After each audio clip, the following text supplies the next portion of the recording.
Tuhan bersamamu.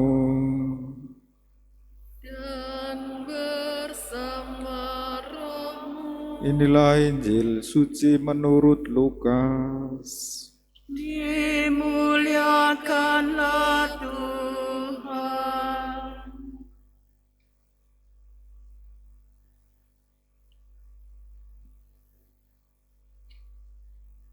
Pada waktu itu genaplah bulannya bagi Elisabet untuk bersalin. Dan ia melahirkan seorang anak laki-laki. Ketika para tetangga serta sanak saudaranya mendengar bahwa Tuhan telah menunjukkan rahmat-Nya yang begitu besar kepada Elisabet, bersukacitalah mereka bersama-sama dengan dia.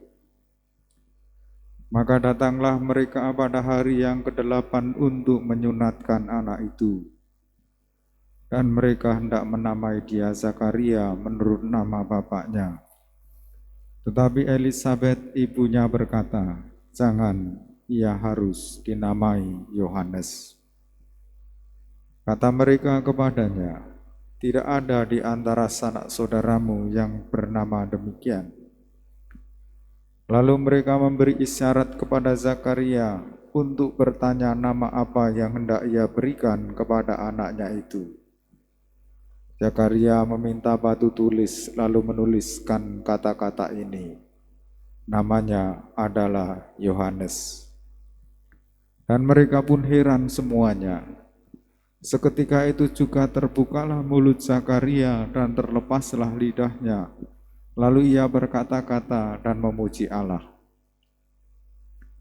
Maka ketakutanlah semua orang yang tinggal di sekitarnya, dan segala peristiwa itu menjadi buah tutur di seluruh pegunungan Yudea. Semua yang mendengarkannya merenungkannya dan berkata, "Menjadi apakah anak ini nanti? Sebab tangan Tuhan menyertai dia." Anak itu bertambah besar dan makin kuat rohnya. Ia kemudian tinggal di padang gurun.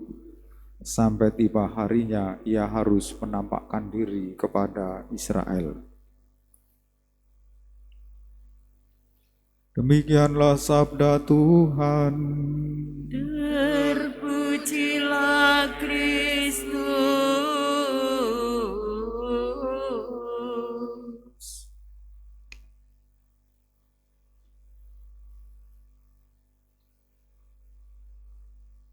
Umat Allah yang terkasih, Yohanes Pembaptis sesungguhnya adalah prototipe atau model untuk menyiapkan kedatangan Mesias, dan yang disiapkan oleh Yohanes, kisah hidupnya mirip dengan dia. Yohanes Pembaptis dalam menyuarakan kebenaran ditolak. Dia pada akhirnya dipenggal kepalanya. Suara kebenaran itu adalah datangnya Sang Mesias, Yesus sendiri, orang yang disiapkan oleh Yohanes. Dan kita tahu, Yesus dalam menyuarakan kebenaran bahwa dia adalah penyelamat, dia Mesias, juga mengalami penolakan. Kita dalam menyuarakan kebenaran, dalam menghayati iman kita juga pasti mengalami penolakan. Keduanya adalah tokoh hebat.